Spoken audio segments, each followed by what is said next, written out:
People make money by solving problems. Welcome to the Service to Syndication Podcast, where we interview the biggest and most successful real estate entrepreneurs, investors, capital raisers in the world who have worn the uniform of this great country, those who provide services to our men and women in uniform, and other service-oriented professionals to provide you with the tool sets, the mindsets, and the skill sets to help you conquer your dreams and goals in real estate and to use this wealth creation vehicle so you can live a more successful, happy, and fulfilled life of generosity and prosperity. If what you desire is time, lifestyle, and financial freedom, you've come to the right place. We will bring to you the best real estate entrepreneurs who will give you the insights, the knowledge, experience, skills, so you can go out and crush it in whatever real estate asset class you desire. So grab a pencil and paper, sit back, and enjoy the ride on the Service to Syndication Podcast. Hello, my servicemen and women and other service providers. Welcome to another episode of the Service to Syndication Real Estate Podcast. I am your host, Cedric Marlow, and of course, I'm a U.S. Navy vet. Here on the Service to Syndication Real Estate Podcast, we interview the most successful real estate entrepreneurs, investors, and capital raisers in the world, where most have donned the uniforms of our great country. We aim to provide the tool sets, the mindsets, and skill sets for you to achieve your personal and business goals while using real estate as a wealth creation vehicle to help you live a more successful, happy, and fun-filled life. I am super excited today because I have with me Mr. Venkat Avasarala, who is a top-notch developer. But before I properly introduce our exciting guest to you, I want to ask a favor of you. Please, if you get some type of insight, if you get some type of mindset shift, if you learn a new skill, receive new information, or receive inspiration or motivation to go out and take some progress, to take some action in your life, please share this episode with some of your friends. Send it to someone you know who might be or could be interested in real estate. Share it on your social media and post it on your wall. Share it in your stories. Help us spread our message while you help others. And for all of you who shared this episode, I want to say thank you. Again, if you are watching this on YouTube, do me a favor, like this episode, subscribe to this channel for more fantastic episodes like this one.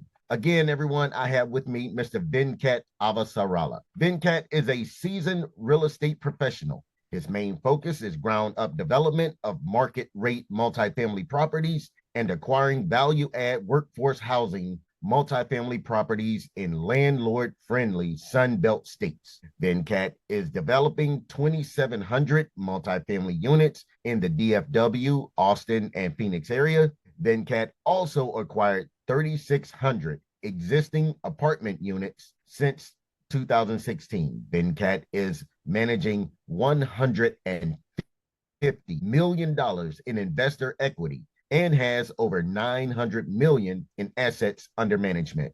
All right, Venkat, thank you, sir, for your time today. The first thing that I like to do with my guests is have them to walk us through their real estate journey in about 75 seconds or less.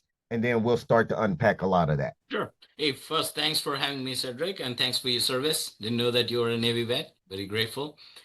All right, folks. So yeah, my real estate journey started back in 2007. I started buying single family homes. I have a day job. I was in information technology. I have an IT job and bought about 20 homes. Thanks to the timing, 2008, 9 and all that, we got them for pennies and they were cash flowing 15% day one. Otherwise, I wouldn't even write an offer back then. We were spoiled back then. I'm talking about 2007, 8, 9, 10, 11, 12. Those 5 years was great. So I was just buying these rentals and keeping them in my portfolio. And I think 2014 is when I bought my last home. So I bought about 20 homes. And then I was not able to scale because federal government said that, you only get 20 loans, 10 on your wife's name, 10 on your name, and that's it. They cut you off. Before 2008, there was no limit. But after that, they put a limit. And I said, look, I cannot scale and I cannot just, be financially independent. I still need a job. I mean, you cannot just retire with 20 homes. And then I started doing multifamily. I started acquiring properties. My very first property is 100 units in Oklahoma City. And then I live in Dallas, but Dallas was so hard. Nobody would award me a deal. So I had to go outside, prove myself, and then come back in. My second deal is in Phoenix, Arizona, about 120 units. My third one is about 300 units in Texas, in Dallas, actually. And then eventually I bought about 3,600 units. And I managed them through COVID. All is well. After COVID, a lot of headaches, right? I mean, people not paying rent and all those kind of things happened. But we suffered through that. We came out okay. And in 21, I made a conscious choice to leave that space of workforce housing space. So I sold about almost all but 400 units left. In my portfolio in Denver and Phoenix, but all the Texas I exited mainly because of our property taxes and insurance. It became untenable. When everybody is just stepping over each other to buy these properties, that is when I run for the door when everybody's running inside. So I got 5.15 cap rate. And remember, these are old properties, right? 60s, 70s properties. So we did really well. So got out of it. Then I started building ground up apartments, class A, market rate, in places where the housing is prohibitively expensive, like $500,000 and up. That's my criteria. That is where the need is for apartments, right? Because not everybody can afford a $500,000 home now more than ever, right? Because 7% mortgage rates. So that's what I was doing. So my very first property I built and sold that in April 22, when just before the interest rates went going up. My second property I built, that's in lease up right now. It's about 338 units in Austin, and I'll sell that in a year. And then I'm about to break $100 million project, 5-story wrap product in Frisco, Texas, very affluent area right on Main Street. And then I have 3 more projects after that, all in very affluent areas, $150,000 income. So that's my criteria. I'm trying to cater to the people who makes about 80 to 120,000, which is good money, but no longer good enough to buy a $500,000 home. That's pretty funny because most people think, I'm making $100,000. That's very good money. But like you said, you can't afford a $500,000 house on $100,000, mortgage. I mean, who would have ever thought that that would happen in this country, that you couldn't afford that, Yeah. Yeah. After COVID, no. Before COVID, yes. Because before COVID, we had $15 trillion of money supply. If you count all the money in our country, it's $15 trillion before COVID. After COVID, it's 22. So we printed 50% more money. So everything costs 50% more. It's not, house did not appreciate. It's your dollar depreciates. But if you take 10 coins of gold to buy a home before COVID, after COVID, you can still buy the same home with the same 10 coins. So house did not appreciate. 10 coins of gold. Why am I talking about gold? Because gold was the real money, right? Before paper money, right? So 10 coins before COVID, 10 coins after COVID. So definitely the house did not appreciate, right? But if you use dollars, that is where you get into problem. If it's 350,000 before COVID, it's $500,000 after COVID. So what appreciated? Nothing appreciated. The dollar depreciated. So true. So true. So for those of us who don't know what a wrap project is, can you please describe that a little bit? So we have mostly 3 kinds of properties. I do 2 kinds. One is called garden style apartments. Like this is like you drive up to your apartment building and you park on the developed concrete surface, right? And then you walk up. We call it walk up. 3-story walk up, 4-story walk up.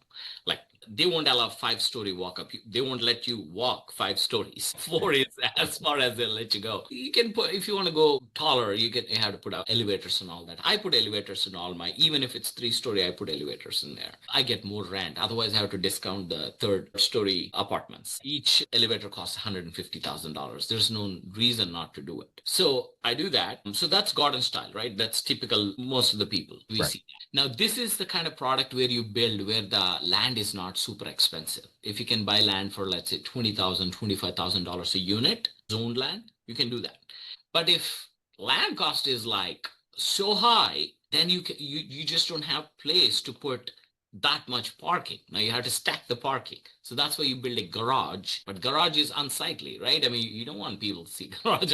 So you wrap it up with apartment buildings. So that's called wrap apartments with a garage. Okay. Okay. Wow. And the third kind is like a high rise and mid rise. They go up to 20 stories, 50 stories. That's all concrete built. So even in wrap, yes, the garage is concrete. That's expensive part. It costs you $20,000 per parking spot. right? I mean, if you have to provide 1.5 parking spot per unit, so if unit is costing you $250,000, you tack on another $30,000 for parking. Each Okay. park spot is 20,000, 1.5 is 30,000. You add it to 250 now, your cost is 280. You better get more rent, otherwise it won't work out.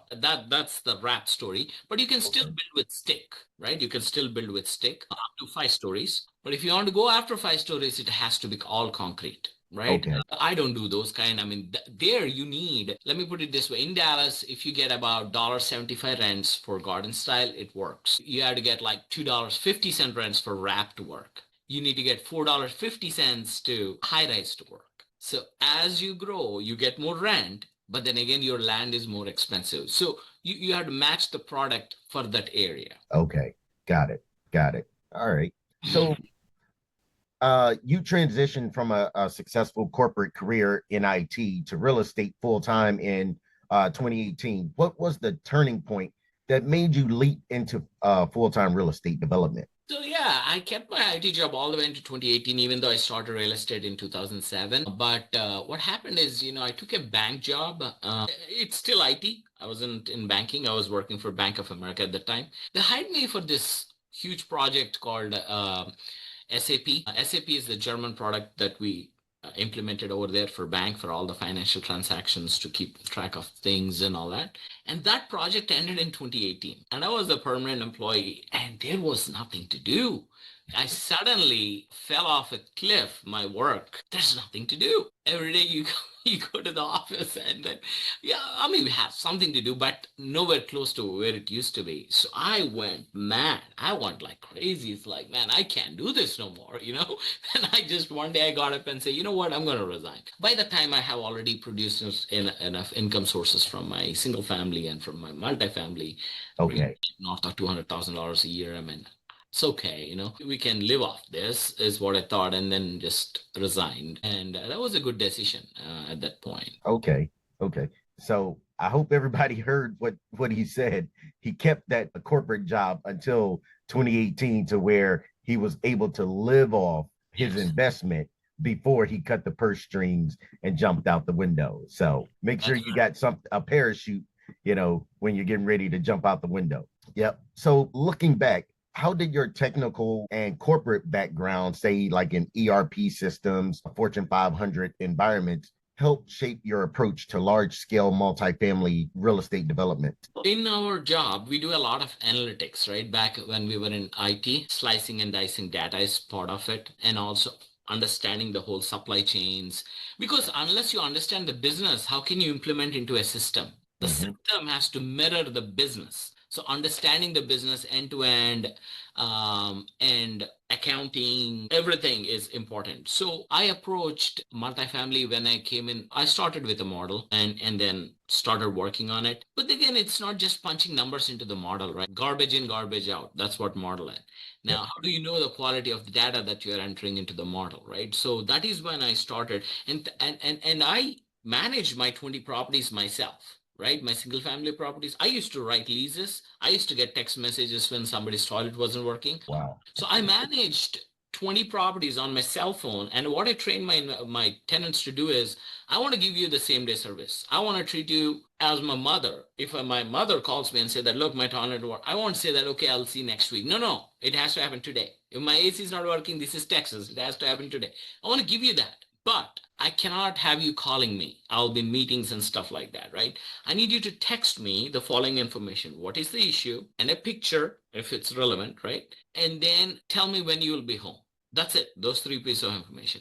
And I forward it to my trusted, depending on what the issue is, to my plumber or my electrician or my garage guy or my handyman. There are 4 people. And I forward them. And now they know that they shouldn't call me. They should call the tenant, because I included tenant number in it, and set up a time, provide the service, and email me the invoice. They shouldn't be calling me asking for payment. They should be emailing invoice. Over the weekend, I download the invoice, I write the check, put in the mail. I don't need a receipt. Cancel check is enough. Nobody talks to nobody, and everybody gets the same day service. I don't negotiate with him. I trust him. If he says 500, it's 500. If it's $50, it's $50. So that's how I managed it. And that helped. me to understand how people live, what their financial situations are, what their challenges are, the renters. That is how I learned about how people live. Otherwise, I wouldn't know. And that helped me from understanding the business. And the math becomes much more easier, right? Because I have dealt with much more complicated stuff than apartments, right? So I was able to port my skills from there to here.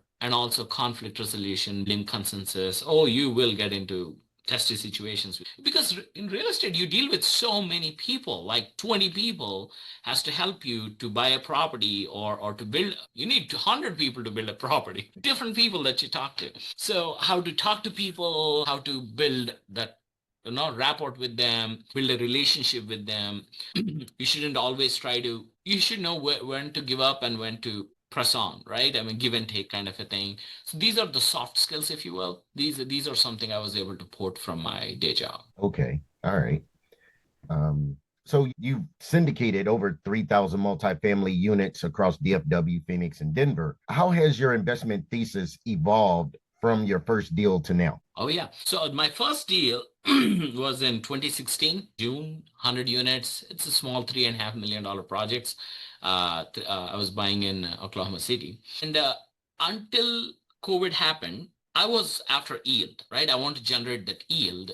And we were going after these older properties. Only they pay enough yield, something to brag about, like 8%, 9%, 10%. Right. And then after COVID, even that wasn't happening. But I was totally geared onto the workforce housing. So these are people who makes $30,000 to $60,000, maybe 75. That's it. Those are the people I was serving. But now after COVID, what happened is, what I'm telling my investors now is that we're going to stay away from, because it's several things happen in state of Texas. So in Texas, when you pay $100,000 for apartment, they use the assessed tax. Our property taxes are very high, like 2.5%. Every year they assess. And because we don't have income tax, it's mark to market. If you pay $100,000 next year, let's say something 2021 happened and suddenly your project is worth 150,000, they're going to tax you 150, not on 100, right? It wasn't like that until 2018. If I pay 100,000, they used to tax me on 60,000. Then they made it 70,000 and they made it 80, 90. Now they're charging us like on $100,000. And then what's happening is like that has just ballooned. Our tax bills have exposed. At the same time, our insurance. In 2016, I used to underwrite $200 per unit per year insurance. Now it's like 900,000. Depending on the property, it's even $2,000. In Houston, my God. In Florida, I'm hearing 2,500, right? You can't make money with that. I mean, your rent needs to be. So I'm being taxed and I'm being insured as if I'm a Class A property, but my property is Class C property. I get like half the rent what Class A gets, and I cannot make numbers work anymore. So I saw this trend and got out in 2021. A lot of my investors disagreed with me. They said that this is the time to double down and buy more because money is cheap. Why are you selling? You should be buying. What's the point? Like, well, this is the time when money is the cheapest, when you sell, right? Because you get the cap rate compression. And also I told them, like, after COVID, people's incomes did not catch up to the new reality. Somebody who made $30,000 is not making $45,000. They're making $35,000 now. That's it. But the money supply went from 15 trillion to 22 trillion. So unless we understand the money supply, nothing matters, right? Because let's say we are 330 million people and we have some real estate, we have some stocks and all that. There's no 50% more of stock after COVID. There's no 50% more buildings after COVID, but there is 50% more money. So all the extra money has to come into these assets and services and all that. It gets peanut buttered across this. So everything value went up except for people's incomes. So how is he supposed to afford my new rent, right? So I saw that, and then I got out in September 2021, just before they start talking about raising interest rates. And March 2022, they did increase, but they started talking about it around November, December of that year. But September, I closed all my transaction, got out, and thank God I did, right?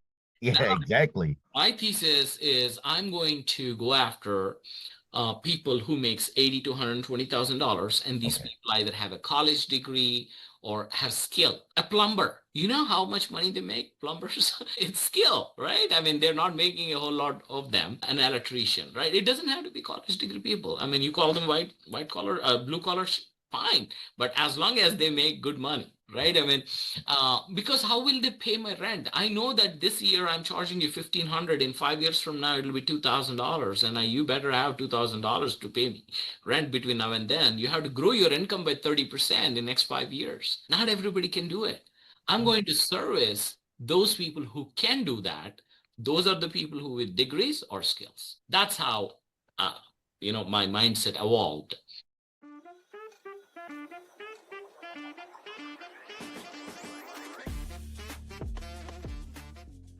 We know you're gonna like this episode, so please like, comment, and subscribe to this channel so you can be notified when the next episode drops.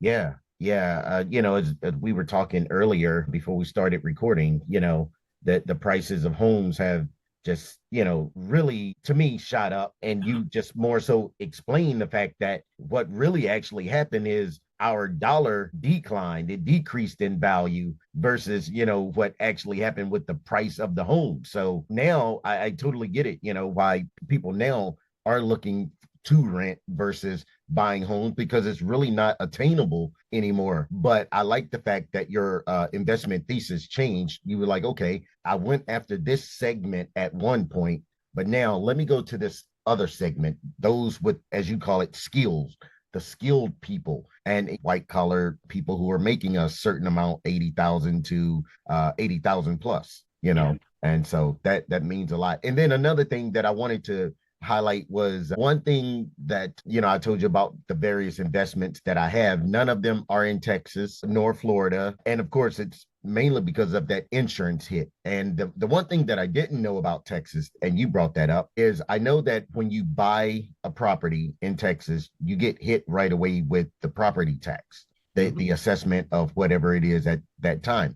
But I didn't know that every year they reassess it each Yes. year. Every single year, single year. See, that's their only major source of income for the local governments, right? I mean, they get sales tax, but our sales tax is 85%, which is not cheap, but it's not too much either. But mostly our property taxes goes to running city, county, and if there is any large hospital, it goes to that. But a lion's share goes to the schools, actually. And we have this system, right? So Texas has like some 200 counties, and about 15 of them has meaningful population. There are counties with 1,000 people. Do you know that?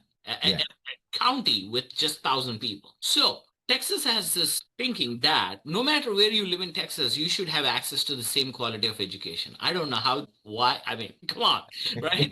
Like, let's say if I'm in some Waco, Texas, I cannot expect a Dallas kind of education, right? I mean, that's why cities are cities. But Right. they don't want like that. They wanted to provide that. You know what they do for that? What's They that? overtax us, the most populous counties, they overtax us. Let's say my school, I live in Plano city of Plano. Last year, Plano sent $180 million to the city, to the state. So you collect what you can, and then you are allowed to keep a portion of that, and you're capped off. And after that, you have to send that money to the state, and the state goes spend the money where they don't have tax base. It's called Robin Hood law. It's called recapture. You understand what I'm saying? And then if Plano wants more money because, I have teachers who I have to pay more than Timbuktu, now you get into debt. Plano actually last year sent $180 million to Austin, which is our state capital, and then went into debt, sold bonds for $20 million to balance the books. It's messed up. Yeah. It's messed up. That's what we deal with here. That's why I come to Texas to visit, and that's it. That's it. Yeah. That's why you cannot do this work hours. This has been like this all along, but they weren't assessing on the full 100,000. That's the thing. They were always assessing every year. Now, I didn't feel that I'm living in a high property tax state until 2018. 2018 is when people kept pouring in. I had some work at state capitol. I went to actually speak to one of the senators who deal with the property taxes. I met with his chief of staff and I asked him, why did you do that in 2018? You started jacking up the appraisals. He said, look, Venkat, I mean, 350 people per day were pouring in, and we don't have no money to build stuff. And where will they live? Under the bridge? Right? So we got to build infrastructure, and we don't want to go into debt. We are very conservative. Texas is one of the few states which has billions of dollars in slush funds. Okay. Yeah, we are very fiscally responsible. They don't like debt. They don't want to go into debt. If it's, let's say, Chicago or something, they would have gone into debt and shield the people from the hit. But in Texas, we pass it on. We pass it on to the people. So that's what he did, right? So yeah, that makes it challenging to deal with workforce properties in Texas, because it's like so many, it's a perfect storm. Your taxes is high, your insurance is high. At the same time, your tenants, their life is getting worse because inflation is eating their lunch, or already ate their lunch. They're only eating dinner. They don't have enough money to pay you the rent. I know that I cannot pass on my expenses. I don't have pricing power. You see what I'm saying? I cannot pass on my increased expenses to my tenant. He doesn't have no money. Correct. So that is the problem. And this is what I sensed in 2021 when there is still a lot of money. I saw that, look, this guy is not able to pay, but government is paying. Until now, we are okay, but he's toast. So if your tenant problems will become your problems. Yes, they will. That's it. Your landlord is your practically part of their family. They're living in your house, right? So I don't want their problems to become my problems or my investor problems. Like, look, if I'm a nonprofit or if I get government, I'm more than happy to do that. That's not a problem. Because I have already dealt with those kind of properties. In some properties, there is a spike in crime and all that. I'm not shying away from responsibility. It's just physically, it's not working out. I have to pay the mortgage. Right. So that's why, I bowed out of that space and only focusing on these. Okay. Right. So with 13 successful exits and an average IRR of 21%, what commonalities have you seen in deals that outperformed expectations? The area. The better the area, the better it performs. It's very simple. Better area in the sense like less crime, more income. These areas, even among these B and C class properties, a well-located property. Look, people will seek you out. You don't have to be on a highway. That's not what I'm talking about. I'm talking about places where schools are rated higher, crime is lower. These are the places where you will have pricing power, right? So you can actually get a little bit more rent. People will pay less delinquency, right, in these kind of areas, and your collections will be well. Your overall, it works well and gets you more NOI per square foot. They do cost a little bit more, but it pays more than what it costs in returns to you. So that's what I would say. But if you want to go buy in a really rough pocket, you can get it for cheap. But then again, that's it. That's where all the good stuff ends and your problems start. I struggled more with the cheapest property I bought than the most expensive one. Let me put it that way. Right. Okay. Understood. But okay, as a developer, would you look, because we know like you can get land cheaper in the more depressed areas and so on and so forth. Would you look at an area that you vision to be a gentrifying area in order to develop? Like, say you're the first one in, would you look at something? Yeah. If buying in a gentrifying area on paper looks good, but the gentrification has to happen. It cannot get sidetracked and all that. Okay. Because there are enough cities where people are anti-development. They don't want new stuff and all that. Life is short, man. I want to build something, lease it up, sell it, and walk away, right? 3.5 years. That's pretty much what I'm looking for.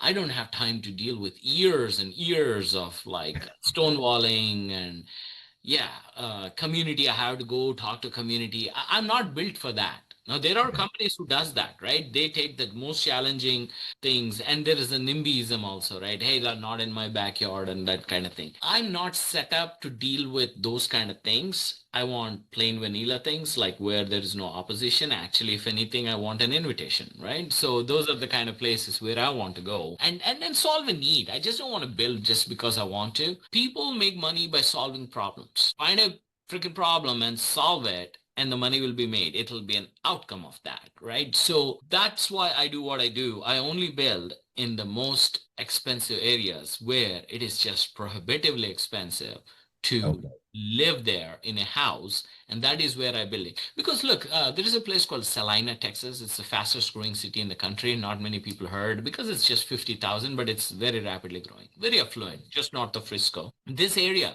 houses start around 500,000, go all the way to 3 million. If you go north, there is nothing there. It's all green. If you come south, it gets even more expensive, right? But that city still needs firemen, teachers, right? I mean, they all make good money, 80 to $100,000. But where are they supposed to live, right? I mean, they cannot go north. They come south, it gets more expensive. There's nowhere to go east or west. Apartments is what they need right next to a school. So that's another thing I do. I try to build right next to a high school or a middle school or some school. It's Yeah. really good. Right. So that is what I try to do, but rather go into a contentious projects like where gentrification, man, that's, you gotta get the timing right. The timing right? Let's say the area is gentrifying. I broke ground, I built it, I'm done in 2 years, and still people are shooting each other like, oh, it's not gentrified enough, but too bad. People are not moving into my apartment complex. This Right. happens in Dallas. It's a place called Oaklawn. It used to be through and through like a rough area, and it Okay. gentrified, and now somebody built a 14-story gray star, I think. Gray star partnered with somebody, and they built a 14-star apartment complex in Oaklawn. I still see news that people are shooting each other over there in Oaklawn, and that particular property got foreclosed. That's 14-story podium project. Got foreclosed because it had the floating rate and the rates went up. But Yeah. so many other Class A properties also had the same trouble. But only why this one went belly up? Because of its area. It Exactly. haven't gentrified enough. People are Yeah. still shooting each other. You won't get the rents. Okay. Okay. So yeah, I definitely understand your investment thesis. You're only investing, as we mentioned already, 80,000 plus, near No crime. So 15 to 20 minutes drive from a huge employment center. For us, it's Frisco because Frisco PGA headquarters, Universal is coming, hundreds of thousands of high-paying jobs, skyscrapers and all that. 3-minute drive, you can get there. I like it. You see, that is because this is what people want. They want their kids, like somebody who makes $80,000 and have a kid. He wants his kid to have access to all these schools and all these employment opportunities, recreational opportunities and all that. But he cannot afford to buy a home there. You see what I'm saying? I want him to come and live in my apartment complex so that his kid gets to hang out with somebody who lives in a $500,000 home, right? Right. That's the ticket to prosperity. You hang out with the right people, you go somewhere. Yeah. So let's talk about Opal Lane Apartments in Cal, Texas, the 338 units. What were some of the biggest execution challenges, and how did you overcome them? So I bought that land in January 2021 and broke ground by just after Thanksgiving. So it took about a year for me to acquire the land, design it, permits and all that, right? Really? That was pretty quick. I mean, practically, I think that's quick for development. Yes, because people were working from home due to COVID and all that, right? So somehow we got lucky. I mean, that was fast. But the challenges I got was like, number one, we were gonna break ground. And then suddenly City of Kyle said, hey, we got tree ordinance now. What's that? We borrowed it from Austin. And if your property has a tree, which is one of these kinds of trees, you need to protect it. You need to build around it. You cannot chop it off. If you must chop it off, you have to come take our permission, and then we'll charge you $1,000 by inch of its circumference. If the freaking tree has 100-inch circumference, I have to pay $100,000 to cut out a tree. But by that time, we already nicely designed everything symmetric and all that. And then we had to pump the brakes. 3 months, we lost 3 months, and still we broke ground in November. Otherwise, it would have been sooner. So that was a huge problem. And that is when Texas was going through this winter storm and all that. So we sent somebody into the property, and he found some 40 trees or something. We saved about 25, another 15 we had to chop, and thankfully they're smaller ones, so we paid a little bit money. So that was one challenge. And then once we broke ground, that is when the lumber took off. And we bought everything except for struts, which go like the triangular things which go on the top of the apartments. On the top of that, you'll install the roof, right? That struts, which are made of lumber. Our GC didn't buy them. So suddenly those prices went up. Okay, so what do? I mean, It costs $1.5 million more. What we ended up doing is we timed it. We waited. And after a point, you have to order it. Otherwise, it won't be there for you to install it, right? So still, we had to eat some $650,000 more in, but at one point it was 1.5, but then it came down. So 6 point, that's another challenge. And then there was another situation like where during construction, one of the somebody who does something inside, they went belly up. The subcontractor, the GC. And we like our GC. They're Brownstone out of Houston. They did excellent job for us. But yeah, they were really easy to work with and they helped us navigate all these challenges. And then the biggest challenge is, which is what I'm going through right now, because the rents have dropped. Rents never dropped, but they did because a bunch of supply came all at one time. And at the same time, the federal government has increased, Federal Reserve has increased the interest rates. So it killed the demand. So it's a perfect storm, actually. We started at my very first property unit in this particular property, August of 2023, leased at $2.20 a foot, which was like peak. And then now we are leasing at $1.70, $1.75. By the end of the year, all the overhang will get consumed. And now you will see the rent growth. From next year onwards, rent growth will be crazy because people stop building. Nobody can break ground anymore because of the high interest rates. Wow. So that's another challenge. So yeah, there are definitely challenges, but I took in a partner who has built some 9,000 units for a REIT. Yes. So that's another thing, right? See, I pivoted from my IT to apartments, buying apartments, and from buying apartments to building apartments. Whenever you pivot, you better have somebody right on your side, like a contractor, not an advisor, not a contractor, like your partner, who has been there, done that, and can do it all over again in sleep, right? You need to have somebody like that. So my partner who built 9,000 units for a large REIT in Dallas over the last 30 years, he brought in all the know-how, all the contacts and all that. It made my job much easier to get started with all this. Okay. So now how do you structure your partnerships and capital stack on these like $20 million, $50 million development? My Opal was about $75 million, $72 million development. So what happened in 2021 will not happen again. But back then we got 86% leverage between the senior and the pref. So it is just like $8 million or something like that. And then, so we built it. I recently refinanced it as well. But all the new projects, I'm still shooting for 80, 86, forget about it, but 80. You don't get there. See, IRRs has to work also, right? I mean, you can go with 60. Right. But then again, your IRRs will be in like low teens to mid teens. That's it. But the more you can get to 80, and you can do it with HUD. Actually, one of my projects, $130 million project in Round Rock, which is stalled, by the way, because of the interest rates. I'm waiting rates to come down. HUD picked it up. So HUD's going to do that, and they're going to give me a 80% loan or even higher if my rents go up by then. But they are going to do that at 6%. Even 6% is very high, but the problem is you'll have prepayment penalties and all that. It's a 40-year loan.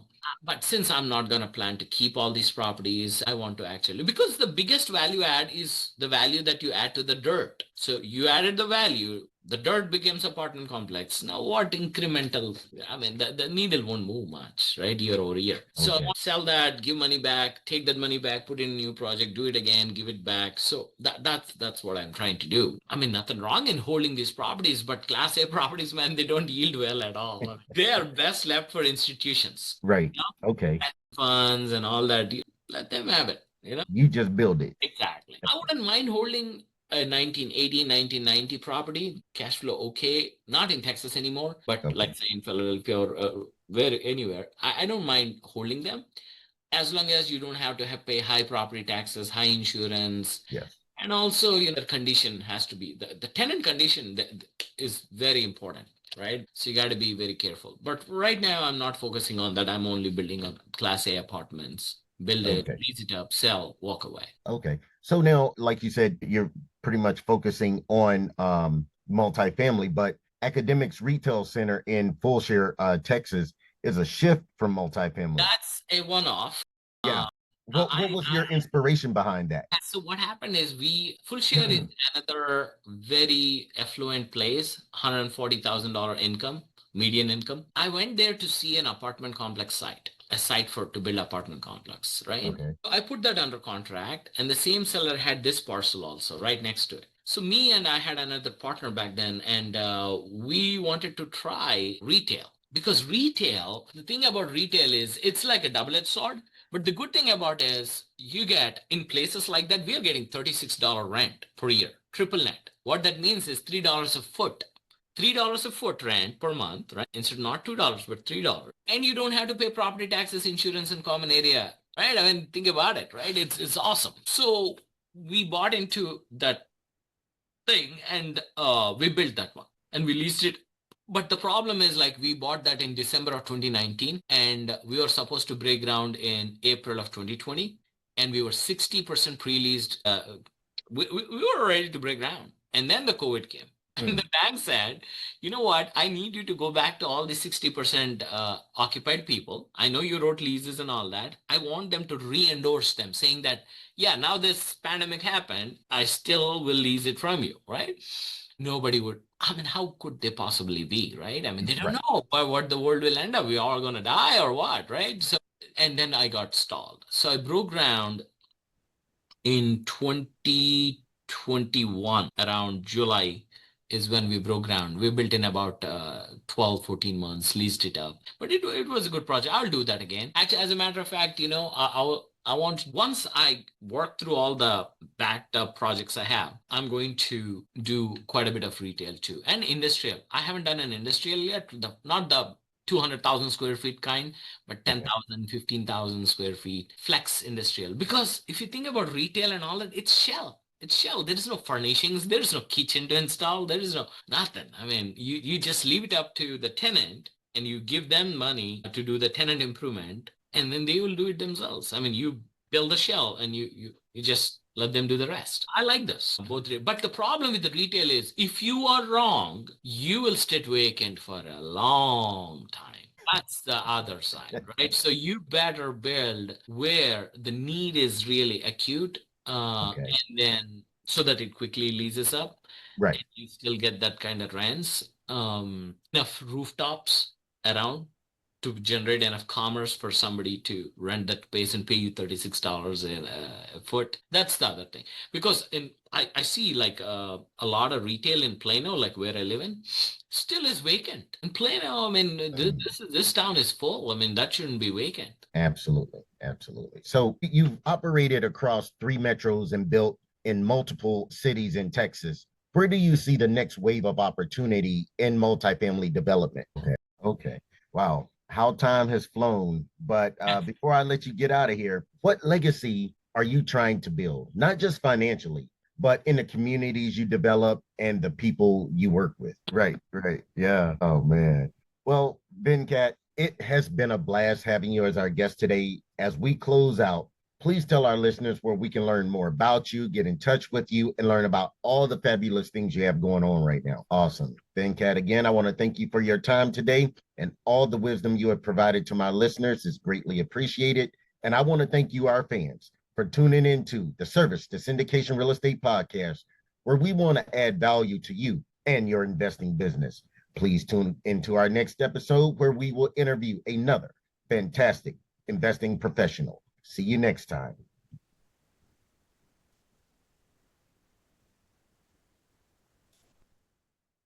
Thanks for listening to the Service to Syndication Podcast. We want you to know that we love and appreciate your support, and we are grateful about being a part of your journey to becoming a successful real estate entrepreneur. Please share this episode with a friend who you think will get a lot out of what you just heard. Send it to someone who you know is interested in real estate and dreams of having it all and being the best they can be in all areas of life. And if this was really valuable, share it on your social media stories and timelines. Thank you for watching and listening. Now go be great.